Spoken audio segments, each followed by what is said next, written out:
Hi, and welcome to another episode of SMECO Connects. My name is Sonja Cox, and I'm your host. And I'm joined by Tom Dennison today, my co-host. Thank you, Sonja. It's been, I think today we're going to talk about a little bit of a year in review, right? So I know we've come a long way with this podcast since we started back, I guess, when was it? January, February? Yeah, it was January. Yeah. I mean, we've covered a lot of topics. We've introduced our viewing public to a lot of people here at SMECO and some people in the community. So it's, this was something you wanted to do. And I think from our, at least from my perspective, I think it's been a really good success. I think so. I mean, it was started out in my office. You lost half my office to the podcast studio. And then we commandeered this old storm room and made a semi-professional looking podcast studio. I mean, think about it. We had, when we started off, we were using your iPhone, I think on a tripod in your office. We had some furniture in there that we sort of made do. And I think that's what's kind of nice. I mean, one, you can kind of set up something like this real quick, but then also you can kind of make a lot of improvements, and certainly our support staff that are behind the cameras make us look good and make the podcast look good. So credit to them, guys like Dan and Nick. Yes. Are big helps. Yep. They're really the stars of the show. Amen. Amen.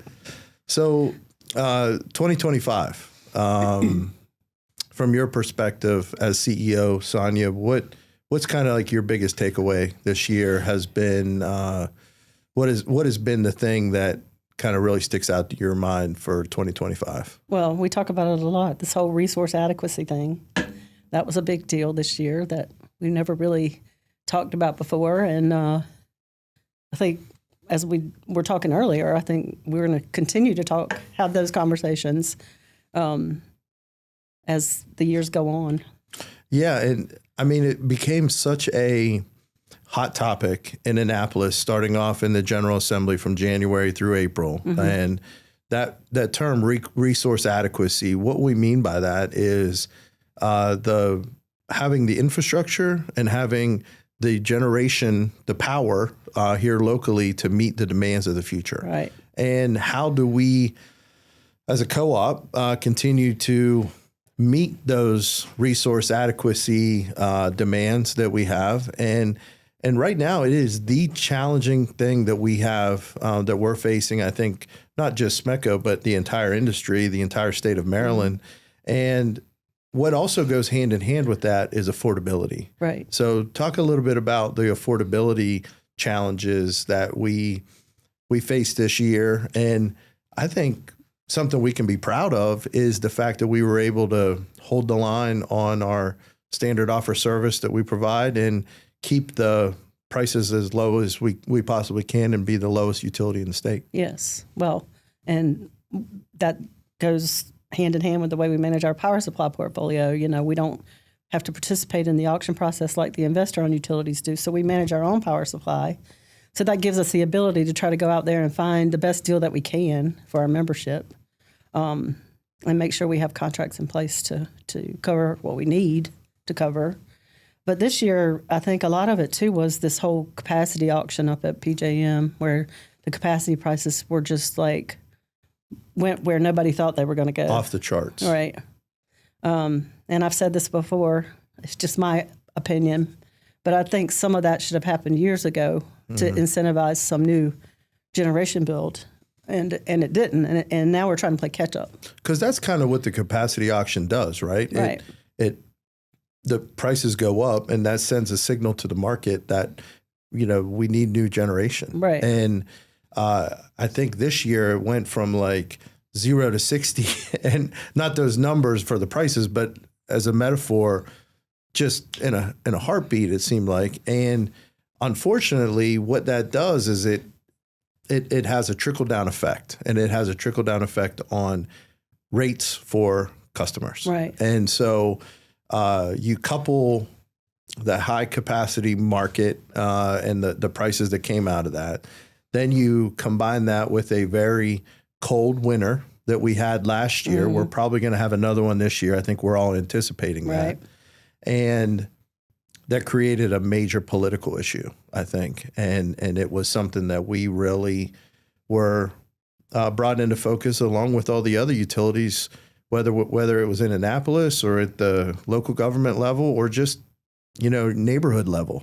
Hey, why are prices so high? Right. And we have to try to explain that. So from an affordability standpoint, Sonja, have we done anything this year, and what kind of do you anticipate going forward to try to help our customers for that? Well, one of the things that we did later in the year was we issued this request for proposal for power supply, just to kind of see what kind of ideas were out there and what kind of prices we could get. And we had a really good response to that. We had over 100 different types of proposals that were issued. So Jen trying to find the one that was the best deal. Right. So we've shortlisted 4 or 5 of the proposals that we got, and I think it was worth the effort to do it because I don't think we could have gotten as good a prices as we did in these proposals by doing things without the RFP.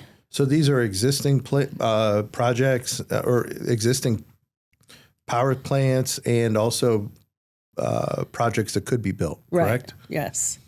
And then we also issued an RFI, a request for information, which hoping we get the results from that back in January, where we can just see, what other kinds of ideas, we've just said, can you think outside the box, but how can we help with this resource adequacy issue? Right. Because I think, as one of the larger co-ops in the country, we should be trying to figure out a way to help with the problem. Sure. If we can. And even though we don't own any generation, that's the key is somebody needs to own generation. Somebody needs to build more generation. We need to get steel in the ground. We is do. Kind of what we always talk about. And I think it's important to remind our viewers that as an electric co-op, what we spend on power is what we charge. Right. And it's a straight pass through. So what we try to do with our managed portfolio is to provide a buffer, so to try not to have those great big spikes in the market. And however, our rates do follow those trends, but the increases and decreases are more gradual. And I think that's why our power supply process has been recognized by the Public Service Commission and others that we're have a real novel approach, and it's been successful for us. Right, it has been, and I'm glad we made the decision to go the way we did all those years ago. I think it was the right thing to do. But then the other part of the bill too is the distribution charge, and we did have a rate increase last December go into effect, and it's just the cost of everything has just gone up. Materials, labor, contract labor, just I think we're still feeling the effects somewhat from COVID. Sure.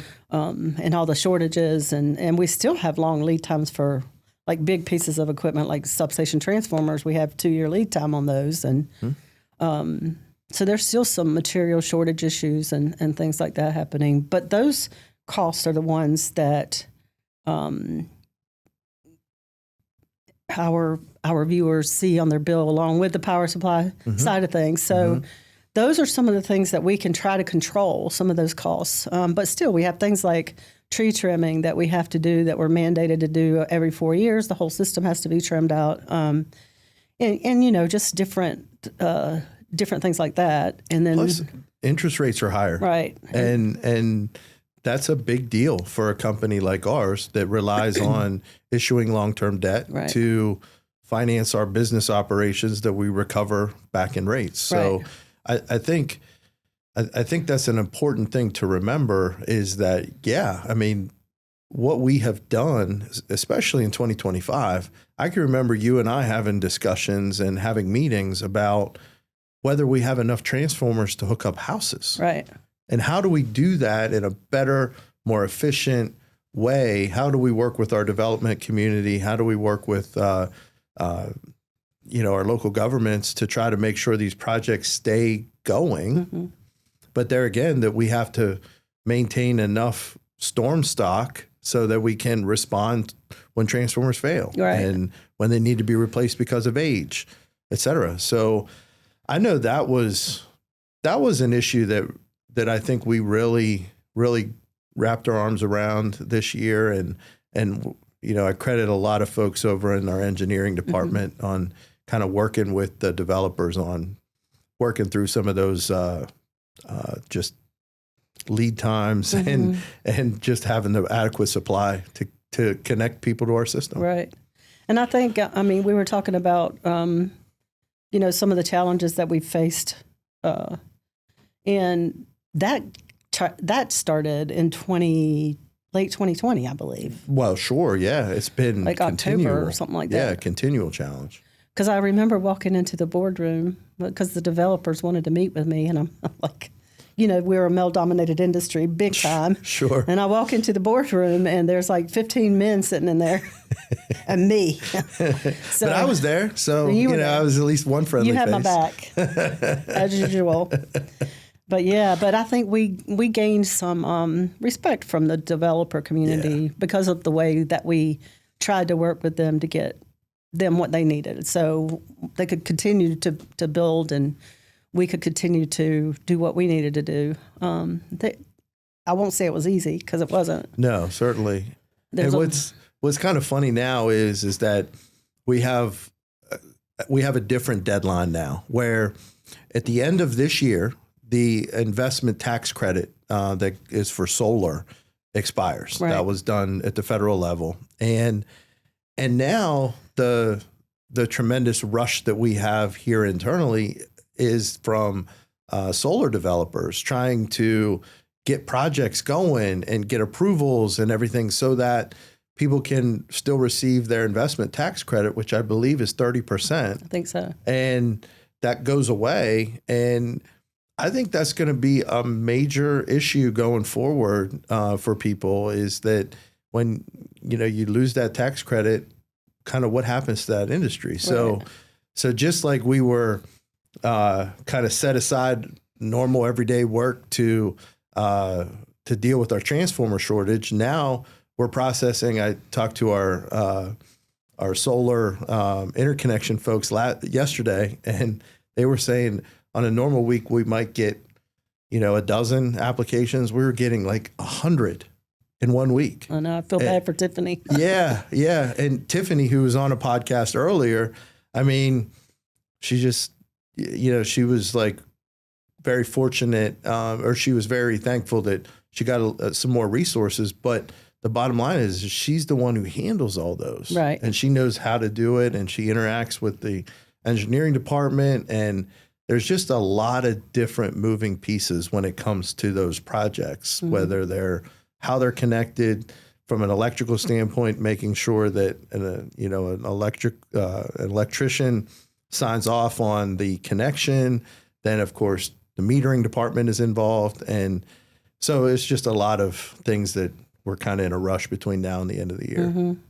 And it's unbelievable to me that Christmas is like 2 weeks away. I know, right? It doesn't seem possible, but I know something that really kind of took up a lot of our time this year was I'll just call it the advent of the data center, land rush, power rush, all out blitz, I guess, to use all the football terms I can think of. But I think for the last probably 18 to 24 months, there's been this percolating discussion about data centers in Maryland. Mm-hmm. And this year was the first year where we had tangible projects that have been proposed here in Southern Maryland in our service territory. So I can remember you and a number of us kind of got together and said, well, we got to put together at least a process. We got to have some way of an inventory of these projects so that we can do some of the engineering and work with them in a orderly manner, because, oh, by the way, we all have regular jobs, here at the co-op. So I was particularly proud of that process. We got an application put together. We put it on our website, and developers we put that before the developers to fill out. That way we could have some information so we can start our process and looking at it. And I was telling somebody yesterday that one of the things I've learned through this data center process is how utilities are intertwined. I mean, we can't put a 300 or 400 megawatt data center in Southern Maryland without having an equal study, a feasibility study done by PEPCO. Right. Because our transmission systems are connected. I should have probably known that, but I think we were all kind of stumbling around in the dark when it came to this whole process. Right. And I think we're all getting our arms around it now, and I think we're all coming to a similar conclusion that these facilities require power requirements that are just off the charts, and we're all scrambling to figure out how to serve them. Right, right. I don't think that's just a SMECO problem. No, definitely not. It's a Maryland issue, right? Right. I mean, you've talked about it before. Yeah. And well, the one good thing about being a cooperative is that other cooperatives had already gone through this. True. So, you're able to reach out to your counterparts at some of the other co-ops and say, oh, by the way, how did you handle this? Or have you seen this situation? Or and we're a little different because because of where we're located and all the different regulations and stuff here. But still, it's nice to have a co-op group to reach out to on some of these things. Absolutely. There's no sense of reinventing the wheel, right? When it comes to this stuff. One other thing that kind of has gone hand in hand is with infrastructure is the amount of projects that we have to do every year. Right. And it's funny, whenever I first started here, I'm going on almost 20 years now, when we would build a substation, it was like everything kind of stopped, right? And we had all these resources going to build a substation, and now we just kind of knock them out. And it's a credit to our staff and everything for doing that. But, we built the Waldorf substation this year, which is a big deal. And we're now kind of getting ready to start a pretty big transmission line project from Chalk Point to Hughesville. Right. So from your perspective, have you noticed that kind of evolution since you started here too, that we're getting a lot better when it comes to these construction projects? Oh yeah, I think so. I mean, we have really good people who work on them, and this is what they do. And like Hugh Vole and John Breedenkamp's team and all that on the substation side, I think we've really done a good job of. We had some really old substation transformers, like 50 plus 60 years old, still going, but you never know when something like that's going to fail. So we started this aging transformer replacement program a few years back. Right. And I think we have 2 more left that are in the budget for next year. But then we need to work on our transmission system. The one you were talking about, the line from Chalk Point to Hughesville, those are really, that was some of our first 69 kV we call them transmission, but sub-transmission lines. And this line needed to be rebuilt. The one good thing about it was we were able to get some GRIP funding for that. Right. So we were a going little bit about that. Right. We needed to do the project anyway. And then when they came out with these GRIP grants, we're like, why not? We'll apply. And we were awarded a GRIP grant. So that helps offset the costs. When we were talking about affordability earlier, we're always doing whatever we can to try to lower costs. I know it doesn't look like that to some of our members. And, I understand people, it's hard to have to pick between paying your electric bill or buying your medicine or whatever. But a lot of people are on fixed incomes and have to make those types of choices. And we're always trying to figure out a way that we can save our members money. And absolutely. We had to postpone the project for about a year because of all the paperwork. It took a lot of time to go through, but it's saving members money. Absolutely. And we've had a couple other grants that we've gotten this year as well. We just got a $400,000 grant. So we're working on our new comms or communication system, our fiber backbone between our substations, because the technology we had was kind of end of life. Right. So that's another major thing that's going on the next couple of years. I think, but back to your point about the data centers, that's been like the talk this year. Yeah, certainly. And not to kind of bury the lead here, but we also we also took over the grid at the Charles County's largest employer, the Indian Head Naval Surface Warfare Center. Yes. So that naval base, it's one of those kind of sleeper places. You know, it's like, yeah, there's a Navy base over at the end of 210 in Indian Head, but it's like kind of out of sight, out of mind. Mm-hmm. And then when they put their grid out for bid, essentially, we were awarded that, Mm-hmm. and now and we're still going through the transition process, but all of that facility, as well as Pax River, which we took over more than a decade ago, Mm-hmm. they're now part of our system. Right. That's got to give you some confidence and some sense of pride, I would think. Oh, yeah. I was really excited about Indian Head because I knew how long it took us to bring Pax River to Yes. fruition. You know, it was a long process. So we started the Indian Head privatization process in 2020. Mm-hmm. So after I took over. And Yes. So, yeah, I mean, it was a great sense of accomplishment for me. I was really excited that we got it because, you know, we're going back and forth whether we thought we were going to or not. And we did. So. And it was a competitive process, It was, right? yeah. And now that we have it, there's been some interesting developments over there, right? I mean, talking to some of our guys and they were talking about the condition of the poles, the fact that there were trees literally growing up into the lines that had never been cut, because it was the mission over there is not electricity. Right. The mission over there is far different. And I think the folks who work over there were very pleased once we got on there. And I noticed now that once we've replaced a lot of poles, we've reconducted a lot of lines, that the outage numbers have seemed to, there for a while, we were getting a lot of outages over there that we were responding to. And, you know, knock on wood somewhere, but, you know, hopefully those outage numbers will keep going down. And I think that the system is just going to be far more resilient.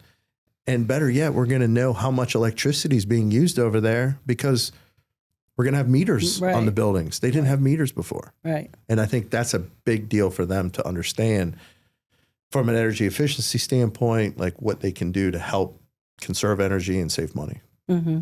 One of the other things that I think we've done well over the last few years is we have this charity golf outing every year. Yeah. And you and Natalie took that over, three years ago? No, it was shortly after you became president. Yeah, 4 years ago. Yeah. But I mean, it's just so great because like this, you guys have taken it to the next level. Like this year, we were able to donate $63,000. $63,000 to we split it up evenly between 3 organizations, one in Charles, one in St. Mary's, one in Calvert, all dedicated to helping the homeless. And yeah, I mean, it's a credit to our vendors. Right. It's a credit to our greatest team of volunteers. We have all SMECO employees who put on the event, the run up to it, the clean up afterwards. It's a process, but we're getting a lot better at it. And we have had consistent support from the people who we contract with. Right. And that's good because they like working for us. And this is really the only time we kind of hit them up for support. They understand the projects that or the organizations that we do. We've helped the hospitals locally. We've helped the homeless. We've helped environmental groups, and so we try to be pretty diverse when it comes to the corporate charities. And I think anytime you can hand a check of $20-some thousand to an organization, that moves the needle. I like to say it's a big deal. I got a really nice letter from one of them Excellent. thanking us for that. So that's always nice to see as well. That is part of our responsibility, right? I mean, you always talk about how our employees are our best ambassadors and encourage them to volunteer in the community and be visible and that kind of thing. And I mean, we're part of this community. We need to support the community. It's part of our mission. And I think we're going to continue to do it because it's important. Right. Well, that makes me think of something. We do an annual employee survey every year. Right. And this year we had 94% participation. It's wonderful. It is. It's great. Yeah. But there were quite a few comments about, like, why do you like working at SMECO? And one of them was because of what we do in the community and the support that we provide to different organizations. And our employees enjoy being a part of that. Yeah, it's a big deal. I think people like to have ownership in their community. And I think something as minor as a podcast where we're actually trying to talk to people and allow people to get a sense of who you are and some of our other employees that are here at the co-op, I think is also a good thing. Yeah. Yeah, I'm glad I've gotten a lot more comfortable on the podcast now than when we first started. I know. Could you imagine, I guess, 5 years ago when you were, when you took over, that we'd be kind of where we are now and doing a podcast and doing kind of some of the stuff we're doing? No. I mean, one of the big things that you always hear about is like communications. And that always comes up in the employee survey. Yeah. But I think that doing the podcast was one way to communicate with our membership too. Sure. So they know more about, a lot of people, all they think about when they think about the co-op are the linemen, but there's a lot more that goes into it, So I think having this, having the ability to do these podcasts maybe helps answer some questions that some of our members might have about different things. Yeah, it's been fun. I know it's a lot of fun. So just kind of wrapping up, 2026 is around the corner. Mm-hmm. Do you have any hopes, worries, concerns going into 2026? Well, the whole resource adequacy thing, that's, like I said earlier when we were talking, I don't think it's going away anytime soon. No. That's going to continue to be a main topic of conversation going forward in the next few years. But, I mean, that's what happens when you close down a bunch of plants and you don't replace them with other forms of generation. Yeah, it's supply and demand. Right, exactly. Very simple. And I think my biggest thing that I'm worried about for 2026 is the months from January, February, March. Well, December, January, February, March, and hopefully dealing with the high bills that we're gonna have. I think I encourage everyone to go onto our website, look for ways to reduce your energy usage. Yeah. We have a lot of information there. I encourage people to go to our account manager feature where you can see how much electricity you're using.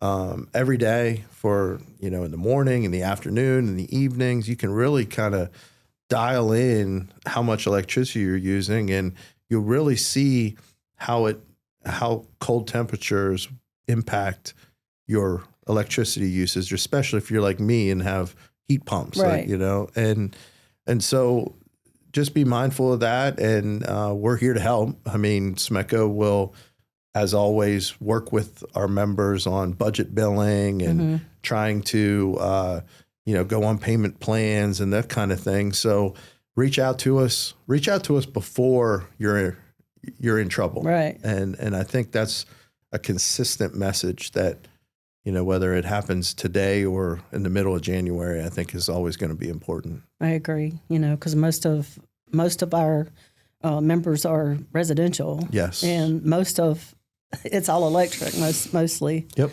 That's when your heat pumps, if you're below 32 degrees, it can't keep up. So it really doesn't. Yep. But yeah, I think, and also I know that we have this through Empower Maryland. I think we have like an HVAC checkup or something, sure. And that doesn't even, you don't have to pay for it. It's through that program, and I think a lot of people, maybe they don't do their maintenance like twice a year on their HVAC system. So that's also a good thing to do this time of year. Yeah. And I think all that information, www.smeco.coop, ways to save on your bill. There's lots of information out there, and I encourage people to go check it out.